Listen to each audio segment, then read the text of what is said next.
6-5.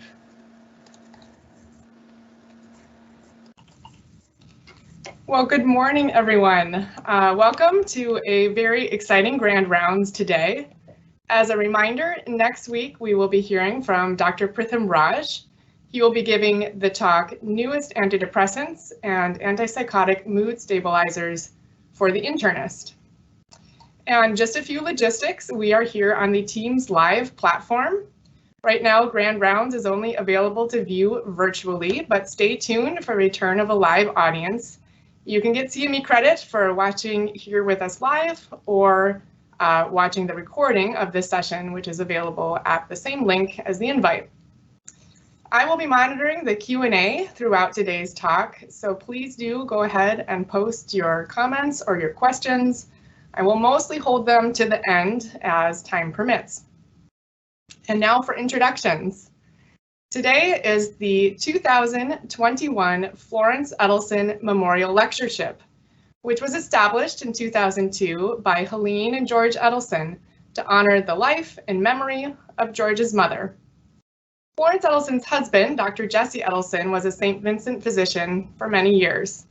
And this lectureship seeks to bring an exceptional educational program each year, often with a broad lens of how we define and promote health and wellness. And on that note, I am absolutely delighted to introduce this year's speaker, Dr. Howard Frumkin, a physician and epidemiologist, Professor Emeritus of Environmental and Occupational Health Sciences at the University of Washington, and currently the Senior Vice President of the Trust for Public Land, where he leads that organization's strategic efforts to assemble evidence and drive evidence into policy and practice, focusing on priorities of health, equity, climate action, and community.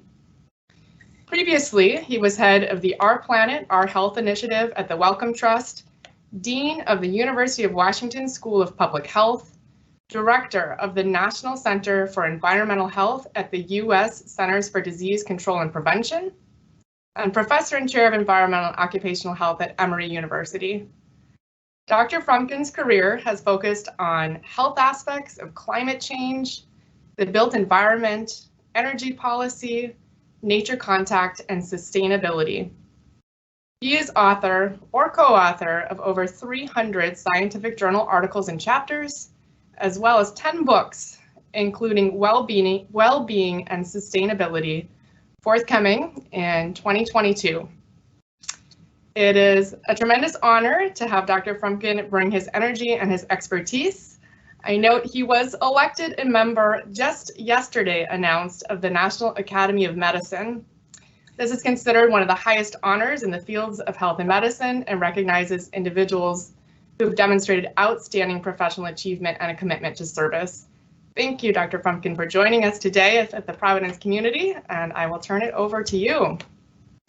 Laura, thank you very much, and good morning, everybody. It's quite an honor to be here. I'm speaking to you not from Portland, but from Seattle. In fact, let me begin by acknowledging that I'm speaking from traditional unceded land of the Coast Salish peoples here in the Seattle area, and with respect and gratitude, I honor the land itself and those tribes. Well, my topic today, as you saw from the title slide, is planetary health, which is an emerging field, and I think a very interesting and productive way to frame a lot of our thinking about the relationship between human health and bigger issues. So let me invite you to begin by, even if you are a clinician, channeling your inner historian and your inner ecologist to do the kinds of thinking that I'd like to invite you to join me in. I'm going to take you through 8 core concepts to begin with, and then work a few examples, and I'll close by bringing it all home to the clinical level. So the 8 concepts are the Great Acceleration, Deep Time, the Anthropocene, Planetary Boundaries, the Donut, Ecosystem Services, Polycrisis, and Emergency. Probably some of these are familiar and some may be new. Well, our story starts back here in the mid-19th century. This is a picture of the bottom of a Scottish coal mine. Now, by this time, coal was in pretty large-scale production in the UK and elsewhere in Europe, and it was driving the Industrial Revolution. I like this particular picture because the gentleman saw fit to put on his white wig, descend into the coal mine where he is lighting a pipe, or maybe it's a firecracker, despite the presence of combustible gases all around him. So this is a nice example of the reckless insouciance which would characterize energy policy for some time to come. 1860, a coal mine. Or maybe the story starts here. This is almost the same time, 1859. This is the Drake well, the first commercial oil well in the United States. And this marked the beginning of large-scale commercial production of petroleum. Well, put those two things together, oil and coal, and eventually add natural gas to them. And what you can see here is an enormous ramping up after a lag period of just a couple of decades of the consumption of energy worldwide. And you can see that as you bring it up to the present, almost all that energy that we're using consists of the fossil fuels, coal, oil, and natural gas, an amazing source of concentrated energy available to humanity to use. Well, that energy over the last couple of centuries in turn drove and permitted an amazing ramping up of the human population. You can see that the population on the planet was relatively stable since the last ice age about 10, 12,000 years ago. But in the last few hundred years, the population has expanded enormously. It took a lot of energy to enable that to happen. Along with the population, up went our economic activity. This is annual world GDP, and you can see the same pattern. In fact, this curve will become familiar. So you can see that economic activity skyrockets, both because of the growth of population and because of all the energy available to drive economic activity. So by almost any metric, the human enterprise has expanded in the last couple of centuries in an unprecedented way. This slide shows the use of water, the travel, fertilizer consumption, plastic production, paper production.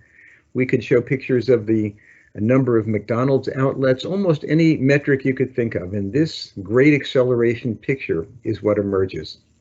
Now that has been, in many ways, a great time to be alive. We've seen illiteracy decline worldwide. We've seen poverty decline, although too many people still remain in poverty. Child survival has increased. Life expectancy has increased. So in many ways, this has been a beneficial period for humanity. But it comes at a cost, and the cost is borne by our planet. Now, I want to just take a couple of minutes to put planetary changes in perspective. If our planet were scaled to the size of a soccer ball, then the entire biosphere would be as thick in proportion as a layer of cellophane. It's a very thin layer surrounding the planet. And we are a small part of life on Earth in that biosphere. This is a cartoon showing all of life on Earth, scaled according to carbon content. It's a good way to measure life. You can see that plants represent something like 90% of life on Earth, and the animal kingdom is this little 2 gigatons of carbon here. If we blow up the animal kingdom, we can see that much of it consists of insects, a lot of it is fish, and right down here, a small percentage of life on Earth is humanity. Outweighed, I might mention in passing, by the livestock we grow to feed ourselves. That's a topic to which we may return. We are a small part of life on Earth. Not only that, we're late arrivals to life on Earth as well. This is a timeline of the entire planet's history from the creation of the planet 4 or 5 billion years ago to the rise of life about 2 billion years ago. Homo sapiens arises about 200,000 years ago. And it's only been 10,000 years since the end of the last ice age that we emerged from being hunter-gatherers and began living in towns and cities, growing crops, writing things down, making PowerPoint presentations, and so on.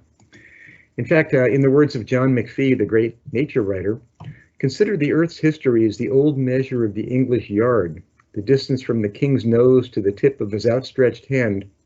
One stroke of a nail file on his middle finger erases human history. So given that we are a very small part of life on Earth and very late arrivals to the party, you might think that we would have little ability to change the very planet.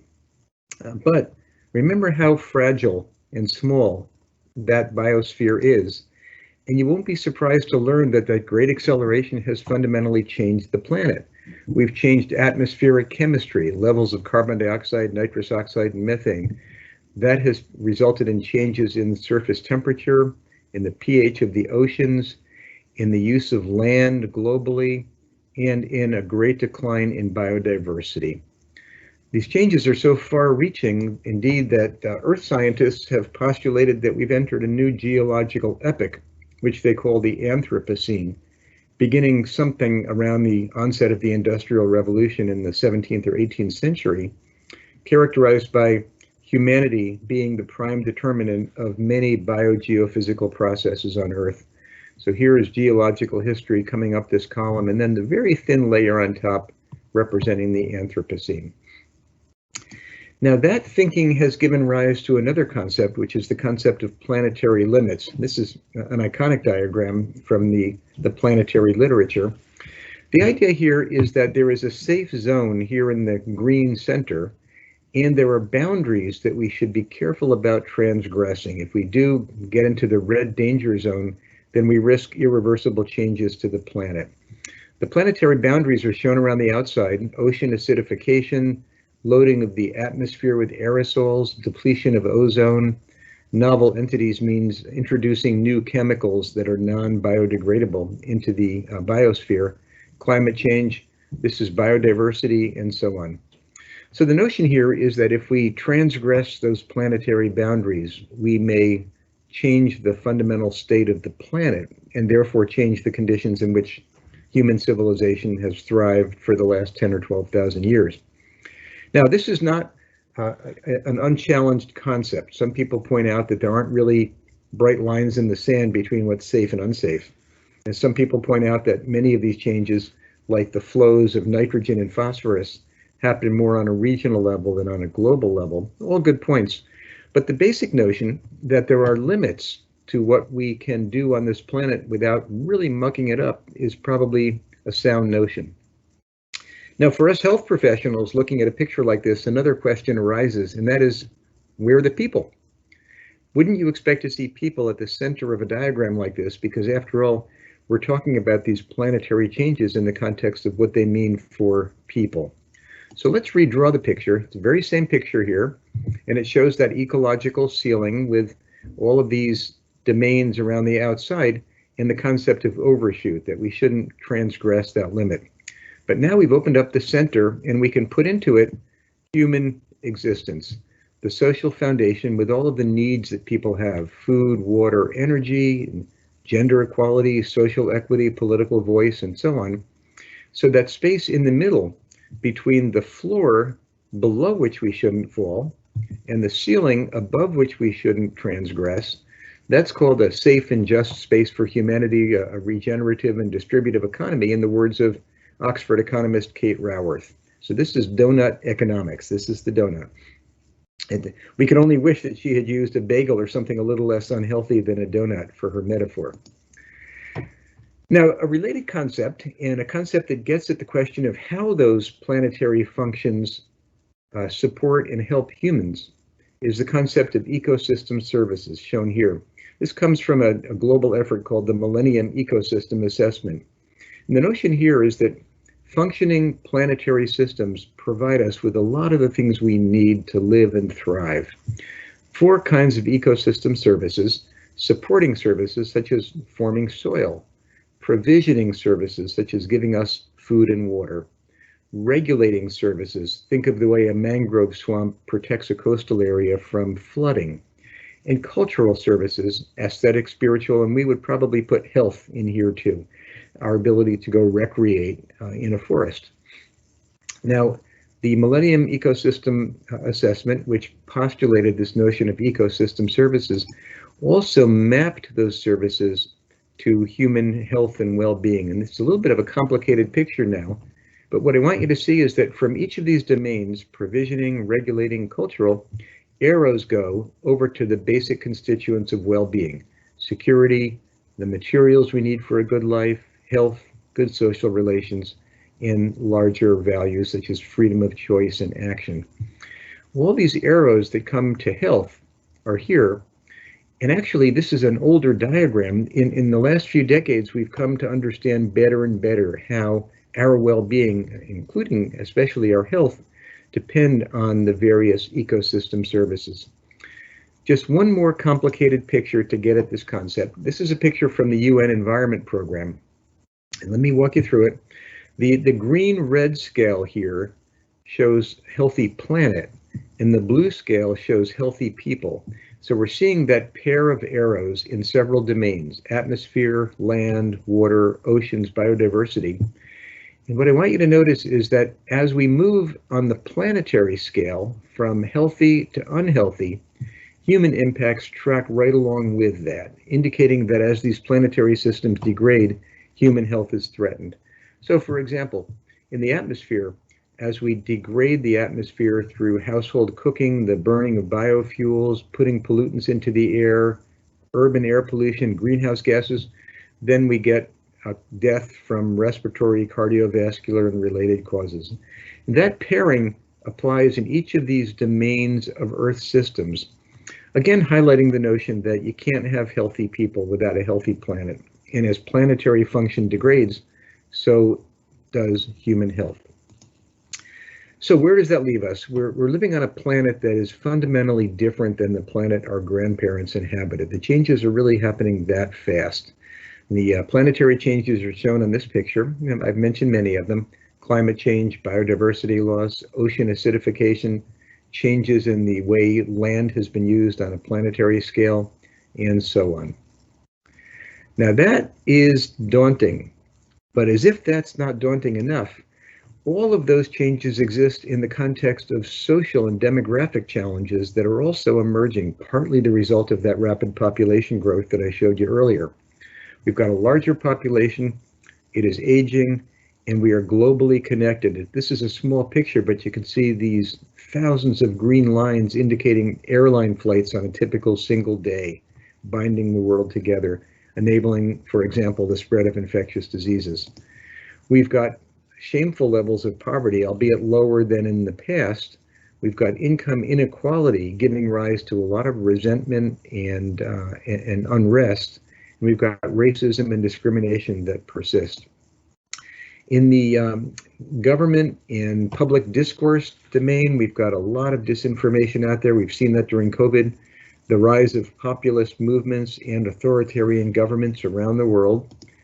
And finally, in the health arena, we've got not only the pandemic and the specter of future outbreaks of infectious diseases globally, but underlying that, a pandemic of non-communicable diseases and a pandemic of social isolation and loneliness that in turn contributes to a number of aspects of ill health.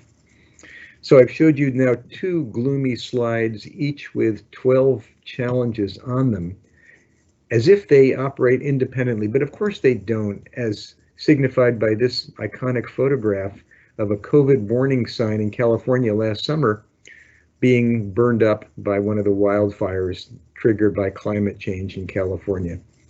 So the best way to conceptualize this global situation we're faced with is probably something like this. All of these challenges, each connected to the others, exemplifying the first law of ecology, that everything is connected to everything. Okay, one more aspect of our planetary challenge to health, and that is the matter of timing. So this is a picture of biodiversity loss, and what I want you to see is how rapidly it's accelerating. The loss of bird species, other vertebrate species, mammals. This is a picture of insect population declines in recent decades, accelerating very rapidly. Here's a picture of Antarctic sea ice, and the loss of that sea ice is accelerating rapidly with climate change. Here's a picture of glacier loss, rapidly accelerating.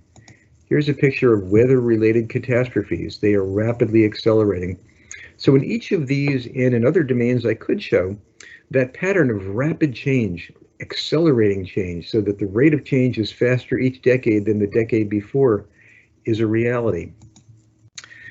This is a picture of what are called tipping points. These are Earth system functions that, if they change from one state to another, can trigger irreversible damage and threats to civilization as we know it. So the loss of the Amazon rainforest, the loss of coral reefs in various parts of the world, a slowdown of the Atlantic circulation, These tipping points are now seen, we're told by the Earth scientists, as increasingly likely. And the last piece of timing before I wrap up this timing discussion is shown here. This is a picture of various pathways that would limit global warming to 1.5 degrees. Each color represents a different scenario based on different assumptions of technology development and policy change and population growth and so on. Those who model climate change and the responses to climate change routinely make models like this, each with a different pathway. And any of these pathways would get us down to the point where we would keep global warming to 1.5 degrees. Notice that each of the pathways shown here presupposes that we make dramatic reductions in our CO2 emissions starting now, dropping by about 50% within 10 years and dropping to net zero by 2050. But we're not doing that. Emissions continue to rise, as shown here.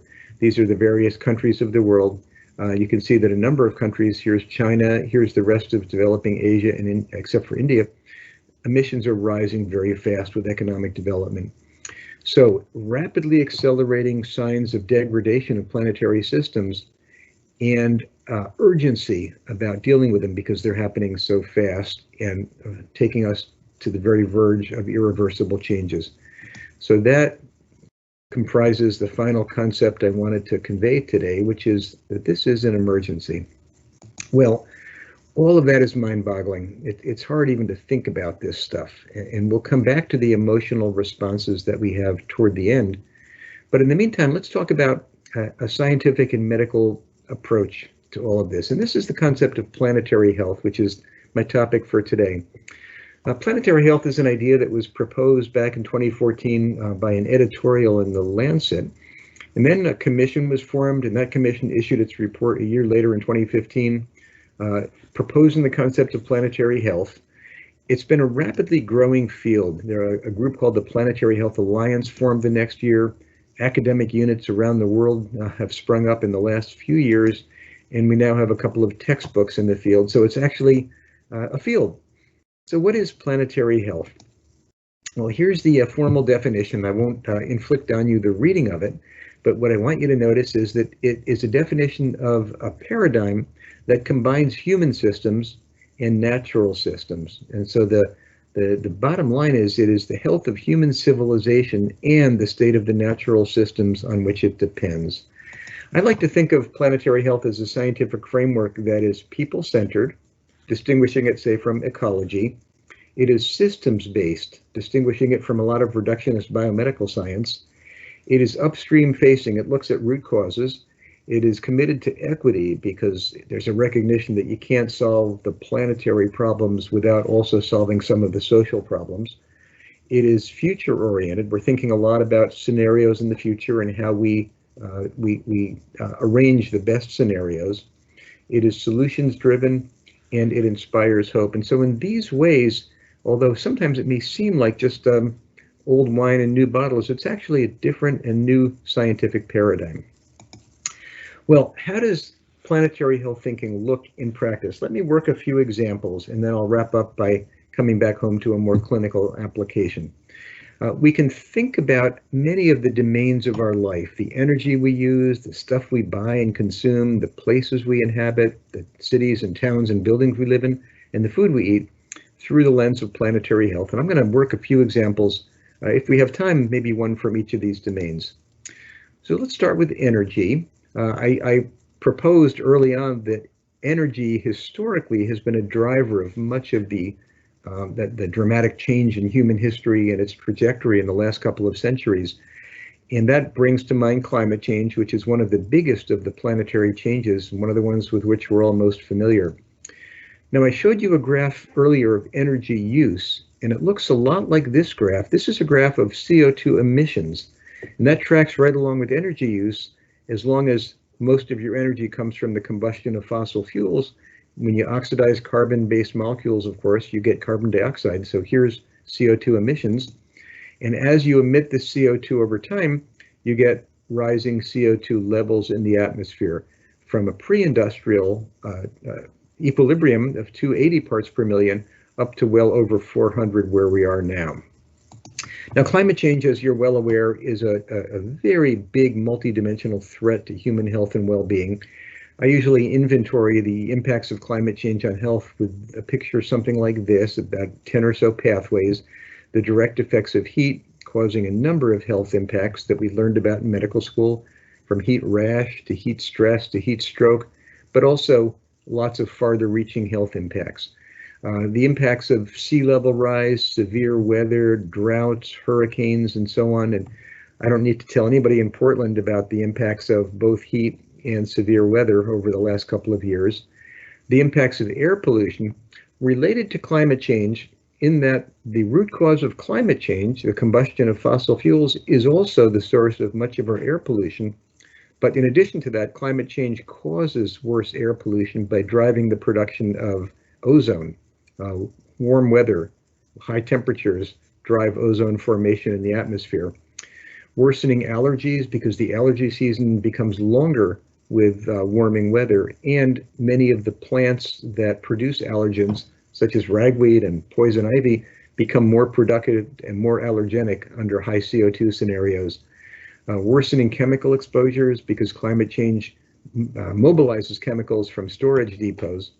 Infectious diseases, both vector-borne diseases such as malaria, dengue, and Lyme, because of impacts of climate change on vector biology and on the organisms themselves, and waterborne diseases, because it's hard to maintain clean water and clean food under circumstances of warm weather, and organisms such as cholera thrive.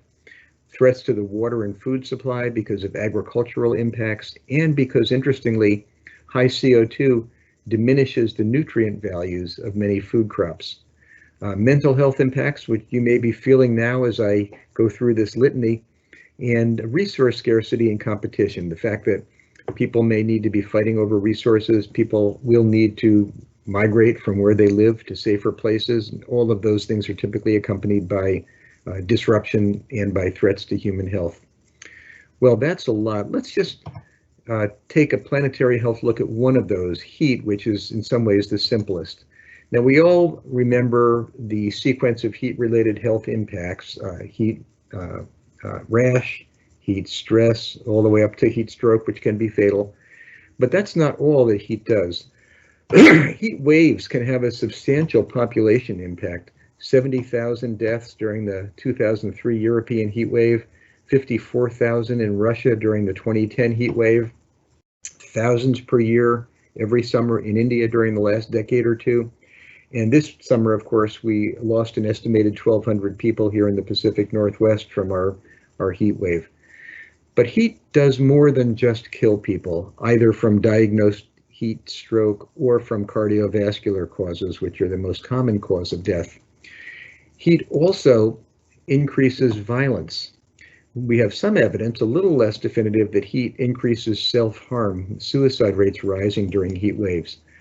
Heat triggers the onset of renal disease, especially in workers who have to work outside without opportunities to rehydrate. Heat causes increases in diarrheal disease because of the difficulty in maintaining food and water sanitation during hot weather. Heat interrupts sleep, and sleep deprivation in turn is a predisposing factor in a number of cardiovascular and neurologic conditions. Heat is associated with abnormal birth outcomes like low birth weight and preterm birth. Academic achievement in children drops when the weather is hotter. People become less physically active during hot weather, and of course, sedentary lifestyles are a risk factor for a number of other diseases. Workplace injuries rise predictably during hot weather. And workers are affected in another way, which is that work productivity decreases. So for workers, think of farm workers or factory workers who are dependent on their daily labor to feed themselves and their families. Heat waves offer an indirect but very real threat. So the lesson here, and this is only from one pathway, this is heat, is that the impacts of planetary changes are extraordinarily complex and far-reaching, and that is one of the lessons of planetary health. There's another lesson that heat exemplifies, and that has to do with equity. So this is a picture of household income in the US arrayed from low income here up to high income here. And the height of each column shows the size of the carbon footprint of people in that income category. What you can see is that wealthy people have much bigger carbon footprints than do poor people. And if you deconstruct that, it's because of higher consumption of food and housing and clothing and transportation and services. In fact, every aspect of an affluent life has a higher carbon footprint than every aspect of a poor life. And these are US data, but the same is true on a global scale, depicted a little bit differently. Here is a scale of the entire global population by decile of income. And this, I guess this is a gin and tonic glass here, shows the distribution of carbon emissions by income category. And what you can see is that the top 10% of wealth corresponds to about half the carbon emissions in the world. All by way of saying that the highest income people are the biggest contributors to climate change and therefore to, among other outcomes, the heat waves I just talked about. But they aren't the ones who suffer the most. Poor people suffer the most from the impacts of climate change. Here's one description. These are maps from Portland. This is the Homeowners Loan Corporation map from the 1930s, which shows redlining in Portland. The red areas were considered high risk because they were populated by people from minority backgrounds. This is a contemporary heat map from Portland State, showing that the hottest parts of the city overlie very nicely the areas that were previously redlined. Just one of the lines of evidence that's emerging showing that the vulnerability to the impacts of climate change, in this case heat, is highest among people who are poorest and most vulnerable. And that's true on a global level as well. These are called density equalizing cartograms. So the one at the top scales the size of a country according to its cumulative CO2 emissions over 50 years from 1950 to 2000. You can see a big bloviated US, a big bloviated Europe, and a little vestigial looking South America, Africa, and South Asia, reflecting that the carbon emissions were much higher in the affluent parts of the world. The bottom map, in contrast, shows the impacts of climate change, and you'll see that you have a bloviated Africa and South Asia, and a tiny little North America and Europe, indicating that the impacts of climate change, in this case malaria, malnutrition, diarrhea, and floods, a very small slice of the overall impacts, hit much harder on the poor. The lesson here, and this is a universal planetary health lesson, planetary changes, when we bring them about, hit much harder on those who are vulnerable, those who are poor and disenfranchised, than on the wealthy. Another example in the energy domain comes from dams. Now, what do we think about dams? Well, this is a picture of greenhouse gas emissions from various energy sources. And what you'll see, and no surprise, is that coal is a very big source of greenhouse gas emissions. Oil and gas come next. And here is hydro, a very low source of greenhouse gas emissions. It's a clean energy, and no surprise that lots of dams have been built around the world. This is our neck of the woods, the Columbia River Basin, and you can see that between the red dots and the yellow dots, each one representing a dam, our basin is pretty well built out with dams. Around the world, a similar trend continues. There are almost 3 million dams in the world. Only about 57,000 of them are sizable dams over 15 meters high. 3,500 of them are sources of energy, and another 3,700 hydroelectric dams are now planned or in construction. So we're on a boom of dam building, doubling, more than doubling, since the newer ones are bigger, the amount of hydroelectric power used in the world. That continues the trend of harnessing the world's rivers. So among those planetary changes is the fact that the vast majority of the world's rivers are no longer free flowing, and that is a trend that's continuing. Now, for all the benefits of clean energy, there are some disbenefits as well, and those will be seen increasingly with this round of dam construction, yellow under construction, red planned throughout Asia and throughout South America. A good example is the Three Gorges Dam, the huge dam in China, completed about 15 years ago, displacing 20 coal-fired power plants. That's a pretty good thing. but 1.25 million people were displaced from along the river as the dam was built. Only limited research was done on the impacts on those people, but we now have pretty good evidence of profound mental health consequences from the displacement of those people. And displacement is only one of the downsides of dams. Against the benefits of clean electricity, a dependable water supply, irrigation, flood control, and recreation on the lakes above the dams, we get changes in river hydrology.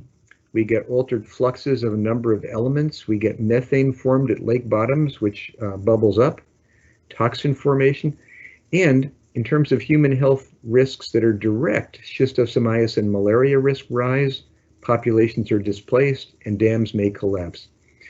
So the planetary health concept here is the concept of trade-offs, that we often have to balance competing demands in order to make optimal decisions to protect both the planet and people.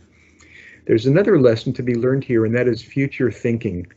Each of these benefits of dams, clean electricity, et cetera, is liable to change with climate change. In fact, in the American Southwest, with the long-term drought that we're experiencing, a lot of the benefits of the major dams on the Colorado River are now diminishing or about to disappear in some cases as the water levels in Lake Mead and other lakes, the impoundments, drops, coming close to the point where they can't generate electricity anymore. So think in terms of trade-offs, think in terms of the future implications of the things we do now, some more planetary health lessons. Let's move from energy to food, and let me use as an example nuts. Now, our nutritional colleagues are very interested in nut consumption because there is some evidence that eating nuts is good for health. In fact, a fair amount of evidence. Here's a picture of some of the papers reporting studies on particular kinds of nuts, almonds, walnuts, and particular health outcomes, cardiovascular health, healthier microbiomes. So there's a lot of literature here. And there are some interesting research questions that come out of these observations. What components of nuts promote health? Can we make nuts even healthier than they are? What dose of nuts should we recommend to people? How to persuade more people to eat more nuts? I got onto this during a conversation a couple of years ago with a colleague who excitedly reported to me that he had completed an epidemiologic study and discovered that eating nuts during pregnancy is good for the health of the fetus. That's the mom eating nuts, good for the fetal health. And he recommended, as a result, that pregnant moms ought to eat more nuts. And I said to him, well, isn't there another question to think about? Are you sure you want to be recommending that? Do we have enough nuts to feed people?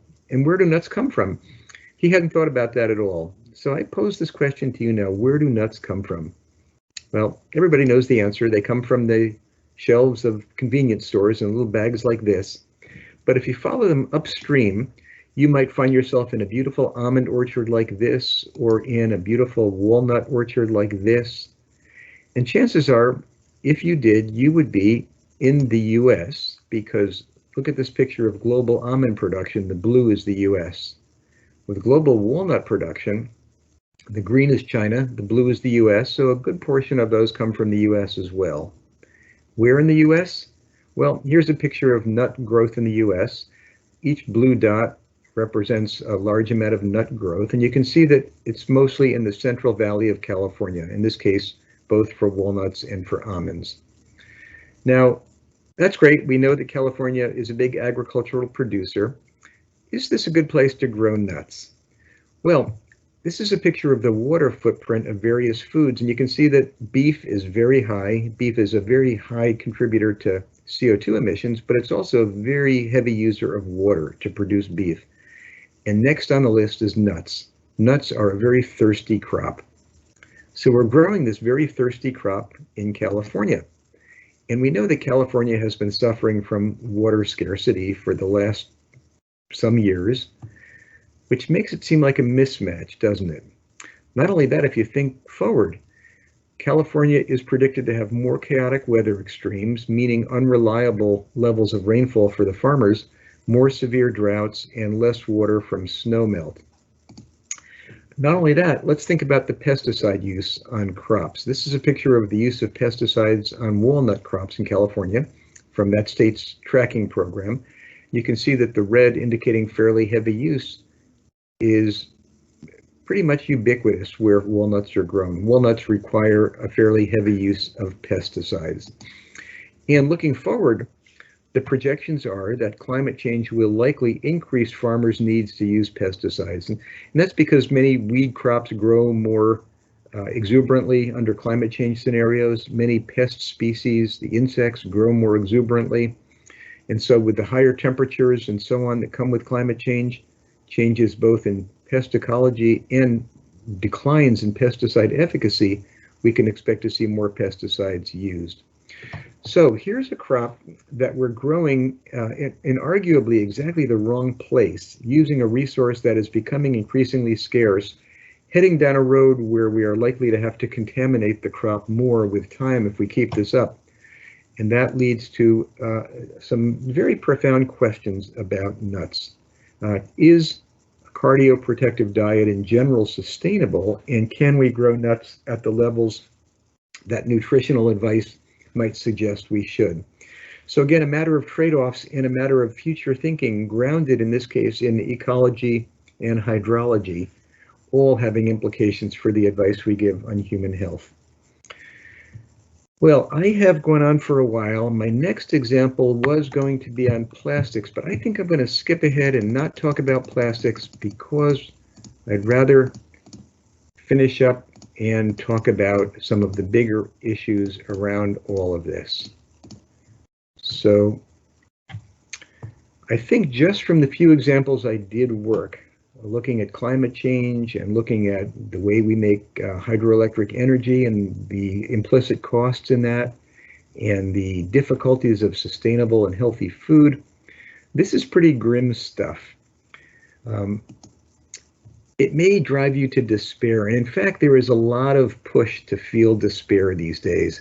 There's a lot of voices calling for pessimism, the so-called doomers. Professor Jem Bendell, the author of this famous paper, tells us bluntly, there will be a near-term collapse in society. He has no doubt about it. Professor Guy McPherson tells us hope is a mistake and a lie. Clinging to hope is a mistake and promulgating hope is a lie.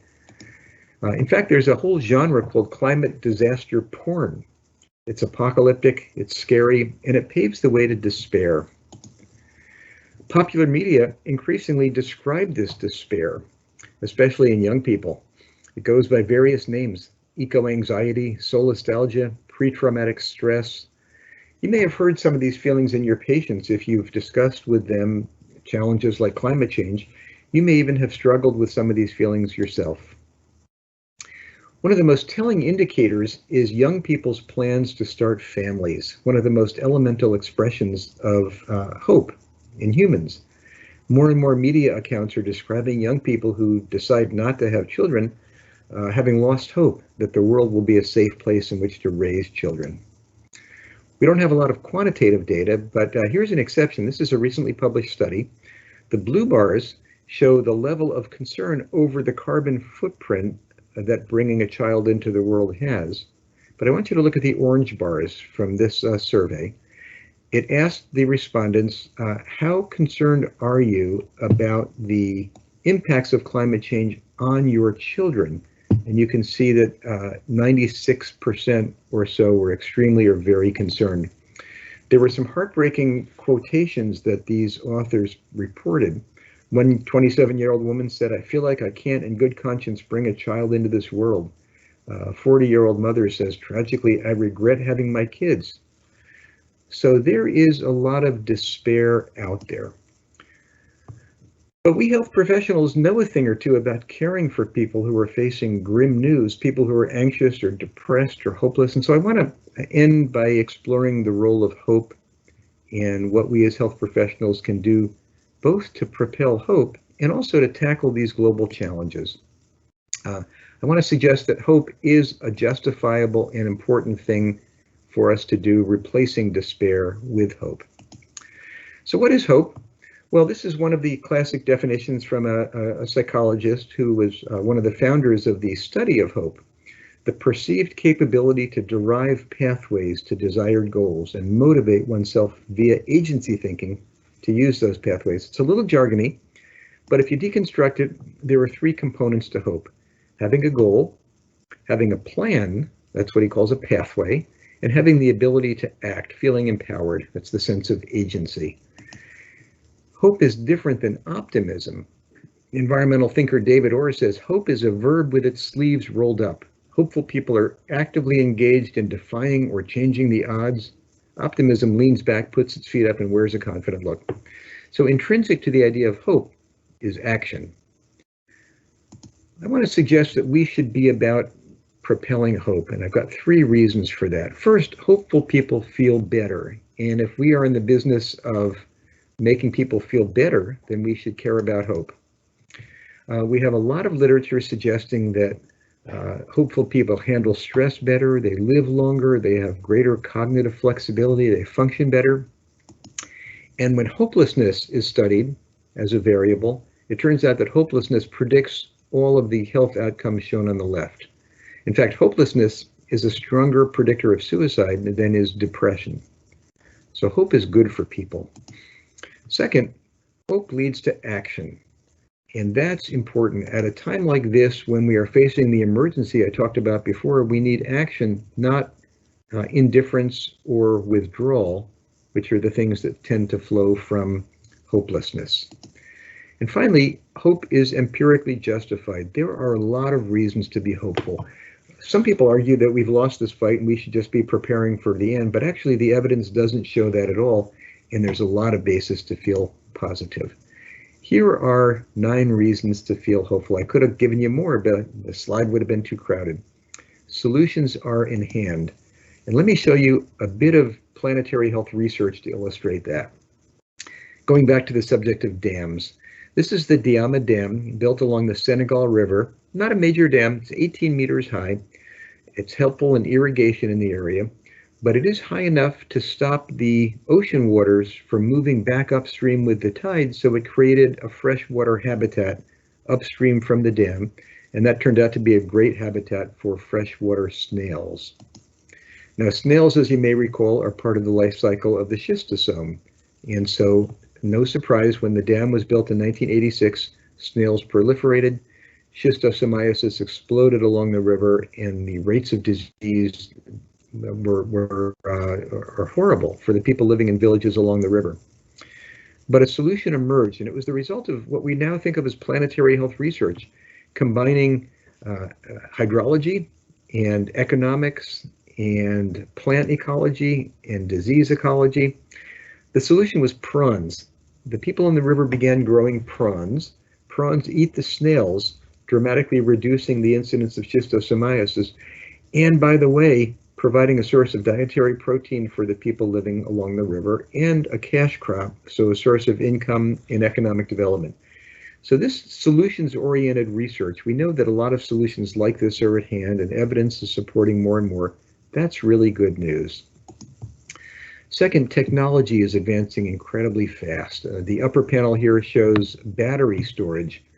We need batteries to transition from fossil electricity to renewable electricity, and that technology is advancing very fast. Even difficult technologies here at the bottom showing biofuels used in aviation, moving from cow manure through some organic chemistry right onto a tanker at an aircraft. This technology is advancing very fast too. The economics are improving. The best example is the dramatic price reduction in batteries and in solar photovoltaic, such that PV electricity is now cheaper than fossil electricity almost everywhere in the world. Policy is maturing. This is a picture of countries of the world that are committed to getting to net zero carbon emissions. Some are there already, Bhutan and Suriname, go. 12 countries are legally obligated to get there, and many other countries are in active discussion.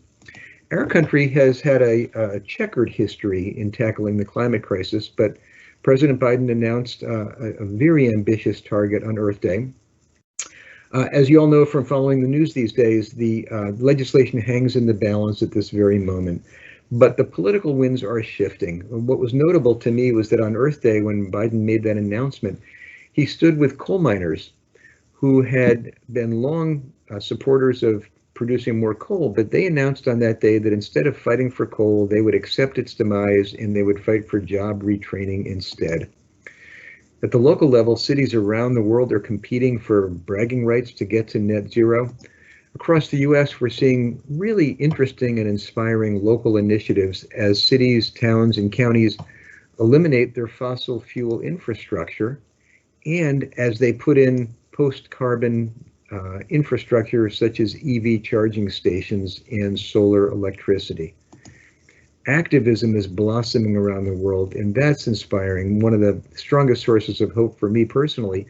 That activism in turn drives those policy changes. Public opinion is shifting. This is a picture of public belief that climate change is happening, and you can see that with a couple of excursions downward, it's basically been on an upward trend. A majority of Americans now believe that climate change is real. In fact, on the last election day, Fox News surveyed voters coming out of the polling boxes. 70% favored increased government spending on green and renewable energy. Culture change is possible. These are posters from the Second World War from the US and the UK. What you'll see is that they urge people to use less electricity, don't buy local foods, don't waste food, don't drive around unnecessarily, don't buy stuff unnecessarily. All of the planetary health advice we would give people today. And you know what? The public rose to the challenge, made those changes. I believe we can do it again. And results are emerging. This is a picture of the growth of renewable energy, mostly hydro so far, but wind and solar are growing very fast. So that's understated by this picture, rapid growth trajectory. Many parts of the economy are making the change. This is a picture of the various auto companies that have committed to switching from internal combustion to electric vehicles. And lastly, there's a really good news story under what we need to do, and that is the co-benefits.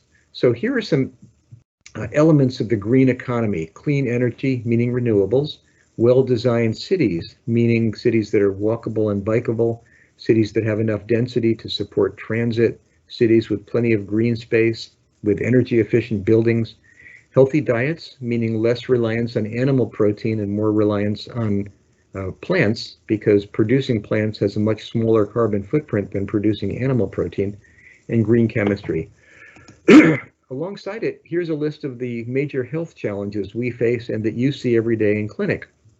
We are aiming for less heart and lung disease and less cancer, better mental health, less infectious disease, fewer injuries, and healthier child development. We would love to achieve these goals. Well, it turns out that we have very strong evidence that clean energy delivers all of these goals, much of it, although not all of it, through better air quality. We have very strong evidence that well-designed cities deliver these health goals. Same thing for healthy diets and same thing for green chemistry, replacing non-biodegradable polluting chemicals with safer chemicals. So a lot of reasons to feel hopeful. Last question, what do we do as health professionals to make this all happen? Well, each of you is more than just one person. You're a private citizen, you're an institutional leader, you're a trusted community voice, a researcher, and a clinician. What can we do? What can you do wearing each of those hats? As a private citizen, you can make decisions in your own life for you and your family about the ways you eat, travel, consume. As a clinician, how do you care for and counsel your patients? Even if you don't want to talk about climate change in clinic, that can feel awkward. If you ride your bike to work and leave your bike leaning against the wall of the office, that sends a signal. You can recommend lifestyle changes that are both good for your patient and good for the planet. As an institutional leader, you can help make your hospital green. As a researcher, you can incorporate climate change into your research, both what you study and the way you do the research. For example, how often you fly to meetings. And as a trusted community voice, you can speak out. Now, this one's important. This is a picture of trusted professions, and you can see that nurses and doctors are at the very top of the list. This is a consistent finding over the years and across the world. It's of interest that at the bottom we see members of Congress, car salespeople, and telemarketers in that order.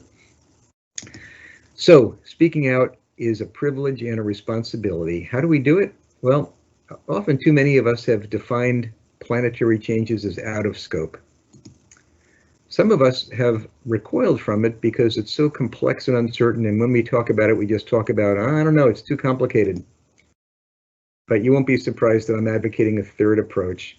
Simple, clear messages repeated often from a variety of trusted sources. Here's a recommendation for how to talk about climate change. Very simple. It's real. It's us. Experts agree. It's bad, and there's hope. So here is the hope message underlying a simple message about climate change. And lots of ways that we can speak out. We can write letters to the editor, or in modern equivalent, we can tweet. We can give testimony when legislation is being considered at the state or local or federal level. We can give talks either at the Rotary, at your church, a TED Talk, sometimes even public action. In the ways to propel hope, based on what we know clinically, tell the truth. It never does not to tell the truth. Acknowledge grief. We know this from terminal care. Articulate a vision of success. Remember that having a goal is key to hope. Identify pathways toward that vision so that people have things they can do. Empower people to take action. Support those young activists. We need them. Cultivate solidarity. Working together is much more satisfying than working alone. And make room for joy. Actually doing the work against climate change, working for biodiversity, working for cleaner communities is a very joyful thing to do. So to summarize, we've disrupted our planet in a lot of ways, and that has implications for health and equity. I've introduced the framework of planetary health as a way to understand those challenges, and I've emphasized that we need to nurture hope as we tackle those challenges, and that we health professionals have a key role to play in taking on what is, I think, the challenge of our time. Thank you very much for your attention. Wow, Dr. Pumpkin, thank you for a sweeping and inspiring presentation. Much covered. Early in the presentation, I'll call out one comment from an audience participant. It all feels pretty damn overwhelming during the initial part of the discussion of dams, and I thank you for ending on so many very constructive thoughts of a path forward. Super key. Here I have a few questions. First off, has there been any data showing that the shift to virtual healthcare has decreased medicine's carbon footprint? That's a great question, and I think that's one of the positive outcomes of the pandemic. Yes, telehealth does reduce the carbon footprint of healthcare, and we're beginning to see studies in particular lines of care, from dialysis to mental health care, showing that not only is the carbon footprint down, but efficacy and safety are good. But we need to prove that for each kind of telehealth. As we do that, it's a great way to think about the healthcare we deliver. Is it safe? Is it efficacious? And is it sustainable? That third piece hasn't been typical, but I think there are whole lines of research that are looking to figure out ways to deliver healthcare that meet all three criteria. Another word on healthcare, though, at the same time we figure out ways to deliver healthcare in climate-friendly, environmentally friendly ways. That's going to mean looking up at the supply chain, producing pharmaceuticals, buying products, sourcing food that are all environmentally friendly. It also means reducing unneeded care. So let's look critically at the care we deliver, and if a particular line of treatment doesn't help our patients, let's not do it, because that's a good way to reduce the carbon footprint. And let's reduce administrative waste. And let's think more about prevention, because really, if people don't get sick in the first place, and we reduce demand on healthcare services, that too is a way to reduce the carbon footprint. So lots of virtuous lines of thinking. Study ways to deliver healthcare in lower carbon footprint ways, implement ways to need to deliver less healthcare by keeping people healthier, and root out waste in the system. All of those are effective ways to keep our footprint smaller. Fantastic, many thanks. And our audience is likely to remember that just last week, as part of our high value care series, we had a speaker discussing ways to help eliminate waste. So fantastic. This may be a bit of a rhetorical question, but I'll invite any comment. Why aren't the coal miners telling Joe Manchin They want to support the climate package. Do we need to add job retraining to the bill? You know, there's been a lot of press lately on why Senator Manchin is blocking progress on the climate bill. And, you know, some people speculate, follow the money. He is the largest recipient of fossil fuel donations in the Senate. Some people think he's just stuck in the past when West Virginia was heavily dependent economically on coal. Turns out West Virginia is the most vulnerable state to climate-induced flooding of any state. So you would think that he would see the writing on the wall and care about fighting climate change, but I'm afraid I can't possibly get inside his head. So we really need to pass an ambitious climate bill at the national level. Indeed, we do. A question, how does recycle, repair, and reuse fit in our disposable economy? Well, it's a great set of approaches to reducing our use of energy and materials. If we use things longer and reuse them when we can and consume less, we've got kind of a disposable mindset. And I think part of what we need to change is that mindset. My parents were Depression era kids, and boy, they for the rest of their lives, they were averse to waste. So I think as technologies and products evolve that enable us to waste less and throw away less, that's a really positive thing. One of the things my wife and I have done is we have these, I think they're made of silicone. They're thick bags, and we store food in the fridge in those bags. We use them again and again. We haven't bought a plastic bag for a year now. So it's actually possible to find products that don't put you out, but that make you waste a lot less. So let's follow our young people. I think this is a popular thing among young people. Yeah, absolutely. Real tangible examples. Here, a question, do you favor using taxes as a tool for change? Well, the economists tell us that putting a price on carbon is one of the most effective and efficient ways of reducing carbon combustion. So whether you call that a tax or a fee, we know that that is one of the tools in the toolbox that really works well. One of the sets of policies that has been talked about is that if you put a price on carbon and thereby inflict heavier economic damage, relatively speaking, on poor people, you take the revenues and you return that in the form of social services and other supports for those at the bottom of the economic ladder. So yes, I do favor economic levers. I'm no economist, but I read economics, and they're very effective. But we need to be sure that they don't have unanticipated, unequitable impacts, and so we can build that into our tax policy. Right. I want to be respectful of our time. We are already at 9:02 and so much to discuss. Perhaps I'll pose this last question as a bit of a counterpoint, looking at tax governmental solutions versus individual action. This question may have been prompted specifically by the example of avoiding personal use of plastic bags. Can individuals really make enough change? Some say it is, quote, hopeless, unless countries and big business make necessary changes. You know, it's a really interesting debate, and what the questioner says is exactly right. There's an argument where some people say, don't focus so much on individual action because we need system change. I think it's both and I think it's a false distinction. In fact, the two reinforce each other, because people who take action in their personal lives feel more empowered to work for system change. And the system change, in many ways, is about personal choices. If we all choose to buy an electric vehicle and we all choose to eat less meat, that does make a difference. So personal choices matter, and system change is absolutely necessary. So let's do both.